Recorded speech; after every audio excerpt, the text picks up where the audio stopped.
Hey, it's Riley and Victor from your Queer Study Guide, and today we're going to talk about The gender spectrum yes, and identities. gender identity versus gender expression versus sex versus sexual orientation, Yeah. all that jazz. The whole shebang. Yes. So, I think we should start off talking about what is the gender spectrum exactly. So, then on screen, there'll be a graph. Insert graph here. Yes. The gender spectrum is, people describe it in different ways, but it's basically how masculine or feminine you are, and then how much gender or lack thereof you have. Mm-hmm. And it's not like, there's not like one and two. It's not man and woman. It's like, this is a whole, like, rainbow of different stuff. It's like, you can't, it's just how you feel. Mm-hmm. It's not about what it looks like. It's just about how you feel. That's why you can like pinpoint different identities on this graph, but it's designed so it's not, man and woman, and then like there's so much more to gender because it's how we feel, and how we feel is not a binary thing. Yeah, because I've been like, I don't feel like a complete like a woman all the time, but I'm like also like not completely like I don't have no gender. So it's like flip-flopping, a little bit? Yeah. And like, I'm definitely on the masculine side of whatever this gender spectrum is, but I also have not much gender. Yeah. So I'm like minimal gender, but when it exists, it's masculine, but it's not completely man. Yeah. It's man plus. Or man No, it's man minus. Man minus. Yeah. Negative man. Negative man. Negative man. I am negative man. And this is different from your biological sex because your biological sex, I mean, that's also not necessarily binary with all the different complications that come into biology and stuff. So that, honestly, I don't even know enough about, but I know that it's not necessarily just male or female for, what's in your pants. Yeah, because, like, what if it wasn't? Like, what if we didn't have a name for it? What if there's a different name for it? Yeah. You can't, like, say that, oh, all of this is one thing and all of this is another thing. Because it's not. There's not, like, one way to and have sometimes people have some of both. Yeah. So. Yeah.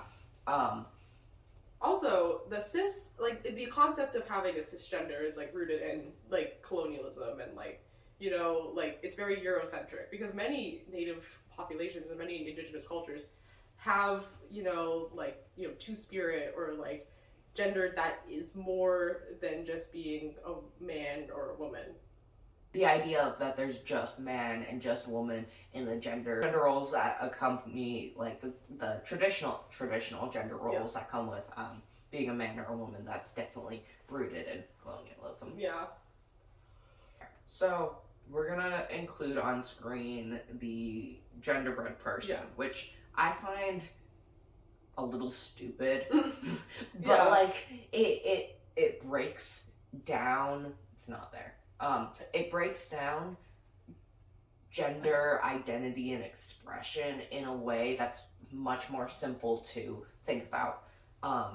So like the idea of you have a scale of how of your gender, but then you also have it for gender expression, because how you express your gender is not necessarily your identity. It's hard to explain, but it's like, it's just what you like. It's not necessarily how you feel inside. You can use like he, him pronouns and feel very masculine on the inside, but you can express yourself in a very like feminine looking way, but in the inside you're still like, you feel more masculine than feminine. Clothes have no gender. Yeah, it's fabric. And pronouns most typically fall under the gender expression category, not the gender identity category, because which I think is actually very accurate when I think about it more, because me using they, he pronouns is not necessarily what my gender is, but it is the closest reflection of it. Yeah. So that is how I express my gender. Yeah. Through using those pronouns. The genderbread man also has anatomical sex and sexual orientation. I hope this is more basic than what our viewers need, but yeah, sexual orientation is who you're attracted to. Who you're attracted to, not how you feel. Gender and sexuality really have nothing to do with each other, but they're grouped together in the queer community because they're both marginalized. Yeah. Don't listen to the TERFs who say trans people don't belong in the queer community. Because they do. Ooh. There's a T in LGBTQ for a reason. Yes. Because it's trans people. And I know splitting apart the idea that sex and gender are different is really hard for cis people, and honestly, I don't know how to help with that. But it's, I guess, just having an open mind and not discriminating against people or really just judging people in general for being different. Yeah, I mean, at the end of the day, your body is just a vessel for your mind. Yes. So it's just whatever you see on the outside is not always a reflection of how you feel on the inside, because that's something very personal. It's something that, you know, like Victor said, can't always be represented through like a pronoun. It's literally how you feel. And so sometimes what you look like doesn't always represent how you feel, because it never will. Mm-hmm. And that's okay. Definitely. And also sometimes people just like to wear fun dresses or play with makeup. Makeup's an art, so like how you express yourself is not equivalent to your identity. Mm-hmm. Often, I think sometimes you can definitely draw ideas, mm-hmm. but don't make assumptions because they're not the same thing. Yeah. So there's so many different gender identities. People make up gender identities to fit what fits them, mm-hmm. and to find a community of other people that have genders like that. So when people say there's 80 genders, yes, because everyone's gender is different, and I honestly really don't think anyone has the same gender. Really. But so you got your classic, your cisgender assigned, identifies with the gender that they were assigned at birth, and you got transgender, which kind of can be an umbrella term of anyone who doesn't feel like their sex assigned at birth is their gender. Yeah. And then deeper within that umbrella is like non-binary, not feeling either man or woman. And with that, like agender, which is not feeling any gender specifically, or like gender fluid, so meaning your gender, how your gender can change days, hours, whatever. Yeah. Some day you can feel more more like a man. Some days you feel more like a woman. Those are kind of like the well-known. You get the vibe of things if you know those. There, of course, there's always other genders, and everyone. There's kind of also the idea of gender non-conforming is not expressing your gender in the traditional sense. Yeah. Oh, I forgot about genderqueer. It's kind of an other category, honestly. Yeah. It's kind of not necessarily an other category, but it's like, I feel some people think of it as a gender identity itself. Some people think of it more as an umbrella term, but it's basically gender expression or identity that falls out of the social norms of your assigned sex at birth. So, and then at the same time, people, I mean, I can't speak on this for everyone, but people can experience like dysphoria in their gender, where they feel like what their outside does not represent their inside. And again, that's a part of like the expression thing. I feel it's like really in like people who are trans or people that are, like gender, like non-binary or gender neutral. But I feel like Victor would be better to speak on this than I am as a cis woman. So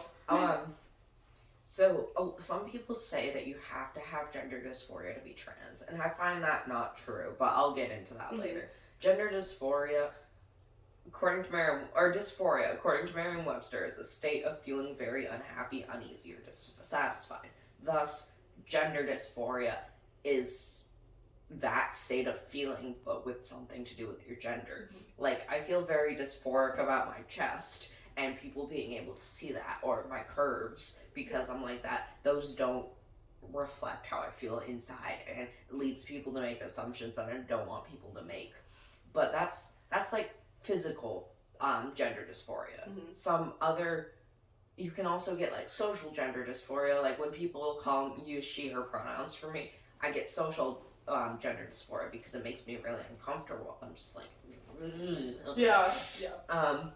It's really hard to like express what exactly gender dysphoria is, but I find metaphors kind of like, it's kind of like having a rock in your shoe that you can't get out, or like wearing or like, I think I saw one thought that was like, you wear your shoes on the wrong feet for your whole life, and then you're told that that's not how it's supposed to feel, because it's not supposed to feel uncomfortable like that.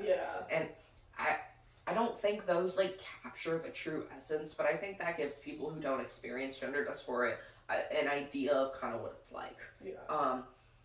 And so I said before that you don't have to have gender dysphoria to be trans, because some people don't feel that quite uncomfortableness with their body, but they know that their body isn't right, that kind of thing.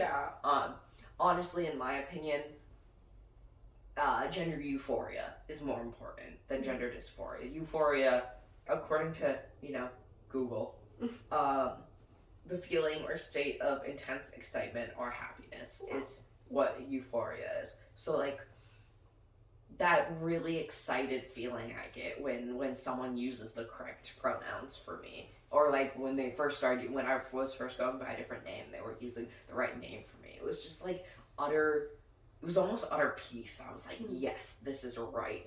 To me, that's more important for trans people to feel, because I know there's a large discourse amongst that, and I think that there's no point in gatekeeping identities. And I mean, I've had other, like, trans friends be like, they need that dysphoria, kind of, like, they think that trans people need to have dysphoria to, like, really be trans. I mean, of course, it's different for everyone, and it's, like, sometimes it's harder for some people than others to sort of, feel happy in the body that they're in, especially when they're trans, and it's, like, really difficult to, reflect how you feel on the inside, on the outside. Especially when you need, like, some people need hormones, or some people need, like, surgery to feel that way, and of course it's, like, really expensive and difficult to obtain. But, even if it's, like, a little thing, this be, like you said, like, having your name be validated, or having your pronouns be used, I think that's important to have, because even if you can't get all of that right away, I think little steps into getting to that euphoric point of, just having those little things is, like, that's good. I also feel like a lot of people think that you need to have gender dysphoria to be trans because it's something of a stepping stone. Like, that's kind of how, like, I realized I was trans, because I was having gender dysphoria. But you can do that in different ways. People can use the wrong pronouns for you, and you can realize, oh shit, wait, that's right, I like that, or that kind of thing. It's very complicated, and as we say, do your own research, make your own or draw your own conclusions. But at the same time, it's not really anyone's business. But it's not really anyone's business. If a trans person does or doesn't have gender dysphoria, like, you can help them by using their correct name and pronouns and stuff like that. But it's really none of your business. Like, don't ask a trans people, like, are you gonna get the surgery or stuff? Like, don't tell that to people. That's like, asking someone that, like, oh, are you getting a boob job? Or you getting, like, don't say that, because that's just a part of who they are. If they don't want surgery, they don't have to get surgery. Also, here's the thing, is people getting, like, breast reductions or boob jobs or whatever, those are gender affirming surgeries. Just for cisgender people, because it makes them feel more comfortable in their body, and that's exactly what top surgery and bottom surgeries is to make you feel more comfortable in your body. So just keep that in mind. And it's only a problem when trans people do stuff that cis people do. And it's, like, normalized for cis people, but not for trans people. Because, like, there are many cis also cis men that, you know, take pronouns. They don't take pronouns, the hormones. They take hormones. Yeah, keep that in. No, but like there are cis women that take estrogen. There are cis men that take testosterone. Doesn't estrogen help with like menopause or something? Yes. Yeah, it does. You know, there's certain like birth controls that, you know, that like mess with your estrogen levels and stuff like that, and it's like that's. A lot of men take testosterone because they're self-conscious. Yeah. Keep that in mind too. Yeah. So when it comes to gender-affirming care, it really comes down to the fact that a lot of people use gender-affirming care when they're not trans, and when you take that away from trans people, you are doing nothing but harm. Yeah. If you're worried about like minors getting surgery or whatever, do some research. The percentage of minors who get surgery is really low. I don't know the numbers off the top of my head, but very minimal kids get surgery and like hormones before they turn 18. Hormones are a lot more easy to get before you turn 18 because parental permission, but surgeries. Oh. Yeah, also, people saying, like, oh, you're gonna regret getting the surgery. There's only, like, 1% of, like, a large portion of people that do receive gender-affirming care that regret having the surgery. Because most of them are, you know, taking the time to get the money, find the right doctors, because that's what they want and that's what they need. Yeah. And definitely seen online, definitely need more research into it, but I think other surgeries have a lot bigger regret percents. Yeah, knee surgery, 14% of people regret getting knee replacement surgery, and only 1% of people regret getting gender-affirming care. I'm just Googling it. Website's called gendergp.com. New study confirms extremely low regret rates for gender-affirming surgery. The 0.3% regret rate of our newest study is much smaller compared to the other common yet serious surgeries. Interestingly, knee replacement surgery has a dissatisfactory rate of 6 to 30%. Yeah. Versus 0.3% that regret gender affirming healthcare. Yeah. I'm curious what this study was. Oh, okay. So this study was in the total transgender health program examined 1,989 trans patients, and only 6 patients requested reversal surgery or transition back to their assigned sex at birth. Like, what it comes down to is that when you hear when you hear statistics or make conclusions, do research, please. Like, we are just one source, and like I said, I just Googled that off the bat. Yeah. This actually looks like a pretty cool website. I kind of want to check it out. But like stuff like that. It's. I can't tell you how many history classes I've been to that have always been like, check where the source is from, check the person that's collecting the data, check where the data is being collected from. Like, if you want to have the most like credible and insightful and like accurate information, you also have to put in more research than just Googling it and looking at the first thing that comes up. Yeah. Because that's the only way you're gonna get like what the truth is, in air quotes, but you know. Like, I guess one study can't speak on every single person's experiences, but if you have enough data, I think that you can come to a conclusion and be like, yeah, this makes sense. I feel like something we're seeing a lot in the U.S. nowadays is people making conclusions based off of like a news source saying something, but in the end what they're saying is just trying to get you to believe their very wrong opinion. Yeah. So do your research. Yeah. Okay. So if you enjoyed this video, make sure to like and subscribe and turn on all the notifications and hit that bell for, you know, more Your Queer Study Guide. And we're always looking for new topics and, you know, subjects to go over, so make sure to comment on what you want to see from us. And we hope you enjoyed this video. We'll see you in the next one. Bye-bye!